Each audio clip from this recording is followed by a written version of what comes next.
백운면이라고 있습니다. 백운면에서 조금 빠지면 이제 이 남쪽으로 내려가면 애련이라는 동네가 있는데, 이 애련리의 진소 마을에 영화 촬영 장소, 뭐 영화 촬영지 이런 간판이 붙어 있어요. 거기가 바로 이 박하사탕 마지막 기차가 오는 장면을 찍은 장소입니다. 그래서 그 강변에 기찻길이 있고 호젓한 그런 유원지가 하나 나오는데, 거기가 바로 박하사탕을 촬영한 백운 애련이라는 장소입니다. 제가 그 당시에 영화를 참 인상적으로 봤는데요. 그 시대의 아픔 속에서 무너진 한 영혼, 또 그 역사적인 아픔을 같이 하면서 피폐해진 그 영혼이 마지막으로 그 직장 동료들이 야외를 즐기면서 한참 노는데도 끼지 못하고 그 기찻길 위에 올라가서 나 돌아갈래 라고 외치면서 마지막 죽을 맞는 장면이 나오는데요. 굉장히 좀 충격적이기도 하고 굉장히 인상적이었던 그런 영화로 기억을 하고 있습니다. 그 마지막에 외쳤던 설경구 우시연 배우가 외쳤던 나 돌아갈래는 뭘 의미할까요? 어디로 돌아가고 싶었을까요? 그것은 바로 그 아픔이 있고 고통이 있던 그 삶의 지금 현실에서부터 이전에 순수했던 그 사랑을 나누던 시절, 그 젊은 시절, 그 시절로 돌아가고 싶다라는 그런 외침인 것이죠. 여러분들은 만약에 어떤 시절로 돌아가고 싶다면 어디로 돌아가고 싶으십니까? 저와 여러분이 돌아갈 곳이 있다면 어디일까요? 지난주 수요일에 뉴스가 하나 나왔는데, 미국 플로리다에 있는 케네디 우주센터에서 우주선이 하나가 발사가 됐어요. 그 이름이 아르테미스 2호라는 우주선입니다. 근데 역사적으로 이게 의미가 있는 우주선 발사인데, 그 전에 1969년에 처음 아폴로 11호가 달에 착륙을 하고, 그 이후로 계속 이렇게 프로젝트가 진행이 돼서 1972년도에 아폴로 17호까지가 발사가 됐거든요. 그리고 나서 그 이후로는 사람이 우주선을 타고 달에 간 그런 역사가 없습니다. 그래서 무려 54년 만에 처음으로 유인 달 탐사 우주선이 발사가 됐다라고 해서 이 나사의 아르테미스 2호가 뉴스에 나왔습니다. 그래서 보니까 무사히 잘 발사가 돼서 지금도 가고 있다 그래요. 근데 이 그 달 탐사 여정이 어마어마한 거리이더라고요. 그러니까 우리 지구에서 달까지의 거리가 한 38만 4천 킬로미터 된다 그러거든요. 그런데 이번에 돌아오는 이렇게 팔자 형태로 달 후면까지 이렇게 돌아오는 그 여정이 무려 110만 킬로가 넘는다 그러니까 달까지의 거리의 한 뭐 서너 세 배 정도를 이렇게 돌아오는 거죠. 굉장히 먼 거리죠. 우리 지구의 한 바퀴 둘레가 한 4만 킬로 정도 되거든요. 그러니까 반절 정도 이쪽에서 저 반대편으로 가는 거리가 한 2만 킬로 정도 되는데, 2만 킬로를 가려고 해도 비행기로 뭐 시속 700-800km 날아가는 그 비행기로도 하루 종일 걸리잖아요.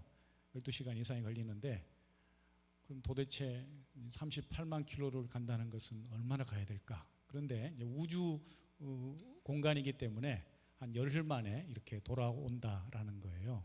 근데 여러분 그거 아십니까? 중요한 것은 이 지구에서 우주로 우주선을 발사하는 것도 어려운 일인데, 발사해서 달에 도착하는 것도 어려운 일인데, 더 중요한 핵심 기술은 돌아오는 겁니다. 달까지 갔다가 돌아와서 다시 지구에 진입을 하고 태평양에 떨어져서 이제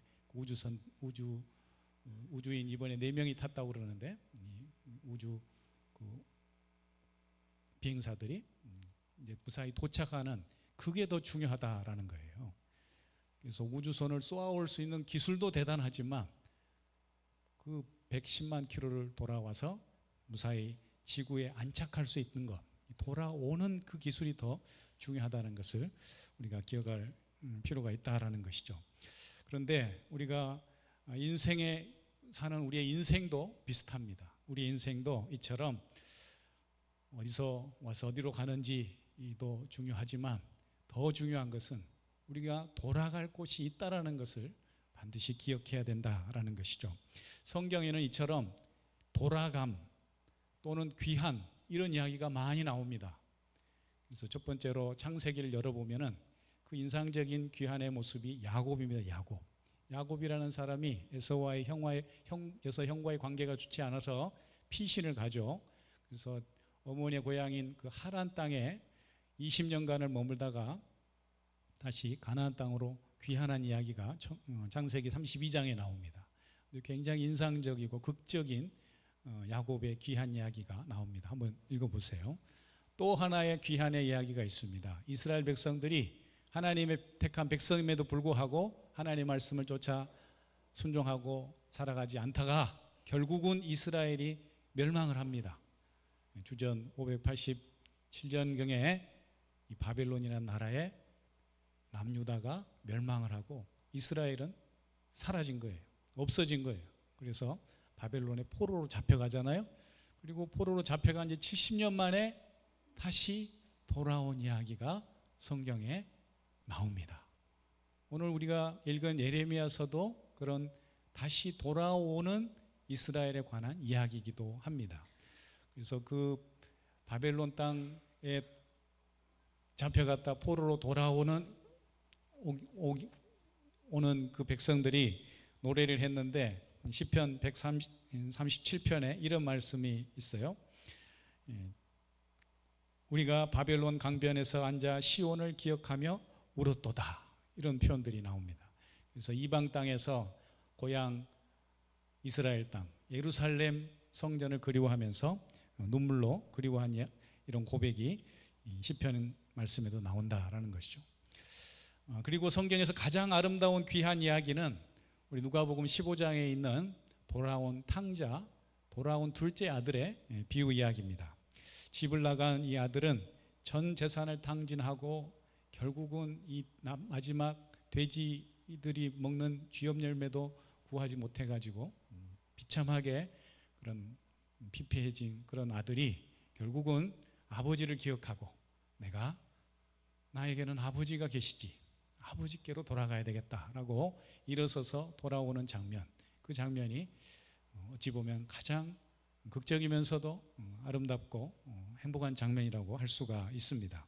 이 아들의 내가 아버지께로 돌아가겠다고 마음먹고 돌아섰을 때 아버지는 그 아들이 아직 거리가 멀리 떨어져서 동네에 어귀에 들어오지도 않았음에도 불구하고 한 걸음에 달려가서 그 아들을 껴안고 눈물로 환영하는 그런 장면이 나옵니다. 그리고 그 아들에게 제일 좋은 옷을 입히고 반지를 끼우고 또 신발을 신기고 살진 송아지를 잡아서 잔치를 벌이자 즐거운 잔치를 벌이게 되는 것이죠. 이처럼 돌아오는 것, 그것은 인생의 가장 큰 기쁨이자 행복입니다. 하지만 돌아갈 곳이 없다라는 것은 너무나도 슬픈 일인 것이죠. 어느 날 제가 꿈을 꾸었습니다.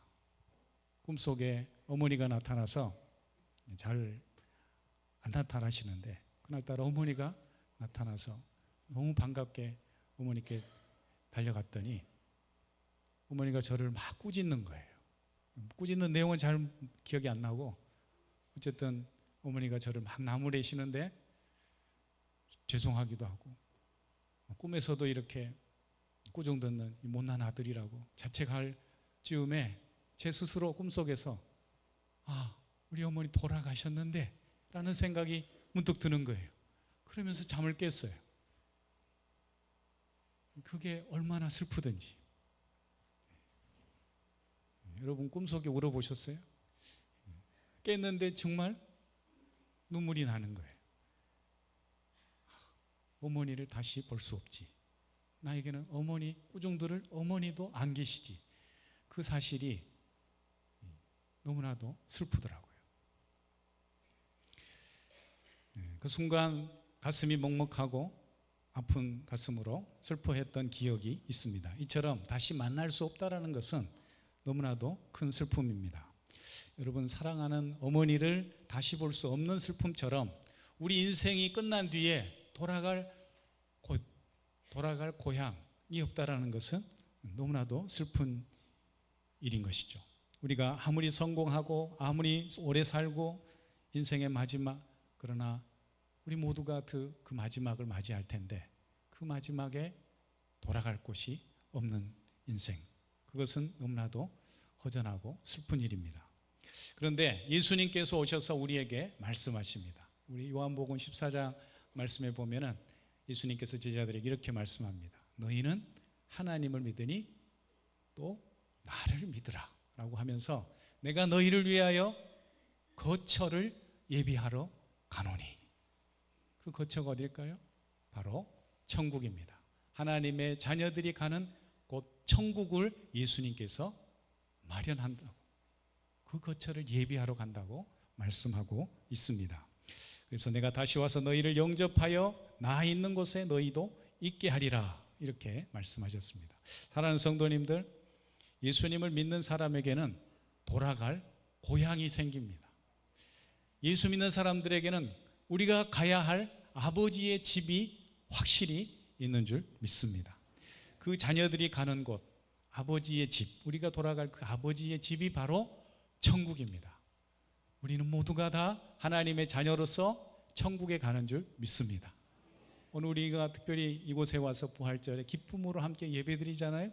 이 예배의 자리는 하나님께 돌아갈 준비가 된 사람들이 드리는 너무나도 귀한 자리인 거예요. 오늘 본문에도 하나님의 그런 약속이 나옵니다. 우리가 읽은 예레미야 31장 말씀에 보니까 이 나라를 잃고 울고 있는 이스라엘 백성들을 향해서 하나님께서 예레미야 선지자를 통해서 내가 너희를 위하여 예비한 그 기쁨의 나라가 있다라고 하면서 시온에 올라가서 여호와께로 나아가자, 이렇게 말씀하고 있는 것이죠. 3절 말씀 보니까 영원한 사랑으로 너를 사랑하기에 인자함으로 너를 이끌었다라고 되어 있습니다. 저들이, 이스라엘 백성들이 죄로 인해서 심판과 또 아픔을 겪었지만 하나님의 사랑은 끊어지지 않았다. 나의 사랑은 멈추지 않았다라고 말씀하면서 이제 너희를 다시금 이끌어서 돌아오게 하겠다고 말씀합니다. 그래서 4절에 처녀 이스라엘아 내가 다시 너를 세우리니 내가 소고를 들고 즐거워하는 자들과 함께 춤추며 나오리라. 내가 너희를 이 기쁨의 잔치로 다시 부르고 회복시켜 주시겠다고 말씀합니다. 하나님께 나오는 자녀들에게, 하나님의 백성들에게 하나님께서 이 놀라운 마지막 천국 잔치를 우리에게 베풀어 주실 줄 믿습니다. 6.25 전쟁 때 헤어진 가족들이 있습니다. 그 영화 국제시장이라는 그 영화에도 보면은 그 주인공이 어린 동생을 그 수송선에 타다가 놓치잖아요. 두고두고 그 오빠는 그 놓친 여동생을 잊지 못하는 거죠. 그런데 어느 날 이산가족 찾기를 하면서 미국에서 전화가 옵니다. 그 멀리 여동생인지 모르죠. 통화를 하는데 통화를 하는 몇 마디가 오고 간 후에 그 여동생 이름이 누구예요? 예순인지 누구인지를 부르면서 서로 벌떡 일어나서 이 동생을 만나는 장면이 나옵니다. 얼마나 가슴 떨리고 행복해요. 죽은 줄만 알았던 그 여동생이 그 수송선에 오르면서 팔을 놓치고 바다에 빠져 죽은 줄만 알았던 그 여동생이 살아있다니, 그 미군 손에 의해서 입양이 돼가지고 미국에 살아있었던 거예요. 그 행복한 눈물을 우리가 잊지 못합니다. 천국도 그런 곳입니다. 우리가 하나님 아버지 품으로 돌아가는 날, 그런 감격과 기쁨의 만남이 있게 될 줄 믿습니다.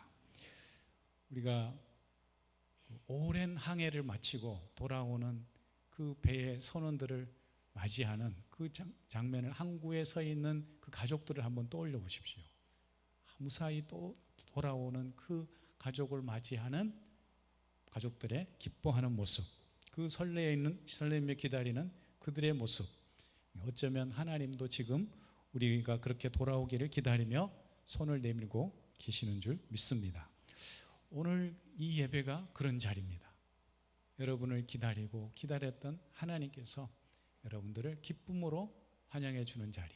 예배는 그 나를 기다려 주시고 인자와 사랑으로 맞이해 주시는 하나님 앞에 기쁨으로 나와 찬송하며 영광 돌리는 그 자리가 바로 이 예배의 자리인 줄 믿습니다.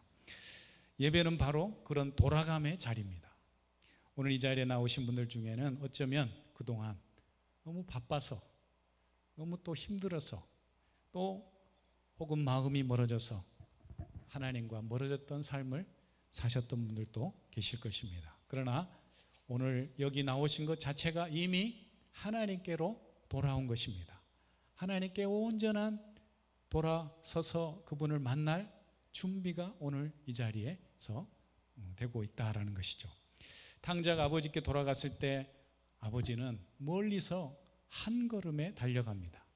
아들은 저를 아들로도 받아들이지 마시고 종으로 여겨주십시오 라고 주뼛주뼛 한 걸음 두 걸음 나오는데, 아버지는 이미 그 사랑하는 아들이 돌아오는 것을 멀리서 지켜보고 10걸음, 20걸음을 달려나가서 그 아들을 끌어안는다라는 것이죠. 오늘 우리의 발걸음이 그런 귀한 발걸음이 되기를 소망합니다.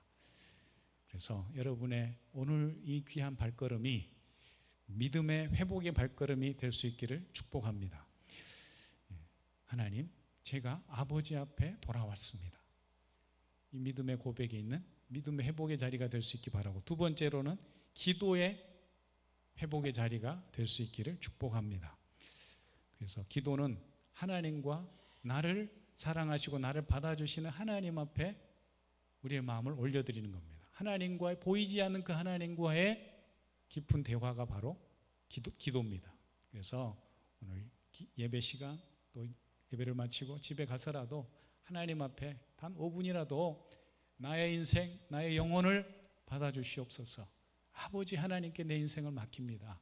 그렇게 기도를 회복하는 복된 시간이 되시기를 축복합니다. 마지막으로 세 번째, 여러분의 오늘 우리의 발걸음이 공동체 회복의 발걸음이 될 수 있기 바랍니다.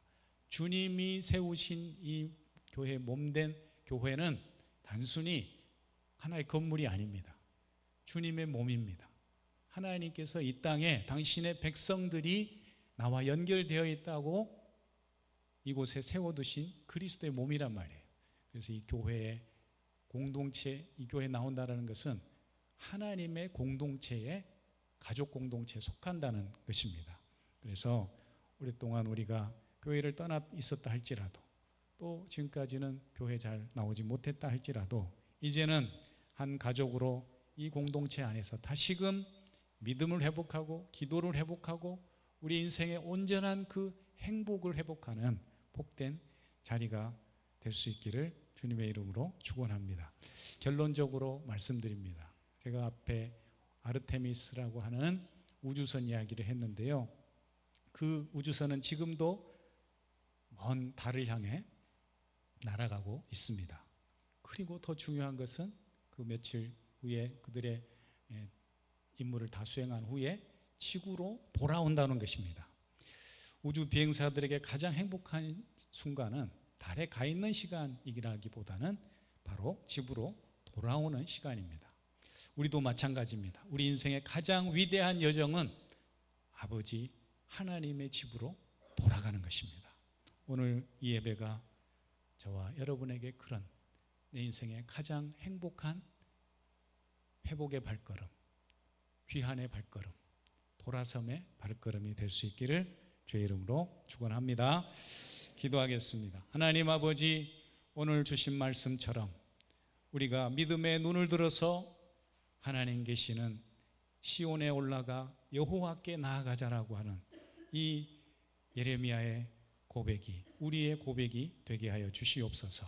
지친 영혼, 상한 마음, 아버지 하나님 앞에 돌아와 내 인생을 다시금 새롭게 하나님 품 안에서 세워가기를 원하는 귀한 영혼들을 주님 맞아주시고 주님 그 기쁨으로 다시금 주님과 온전히 한 걸음 한 걸음 동행하며 우리의 인생의 마지막 날 하나님 앞에 기쁨으로 나아갈 수 있는 우리 모두가 되게 하여 주시옵소서. 예수님의 이름으로 기도합니다. 아멘.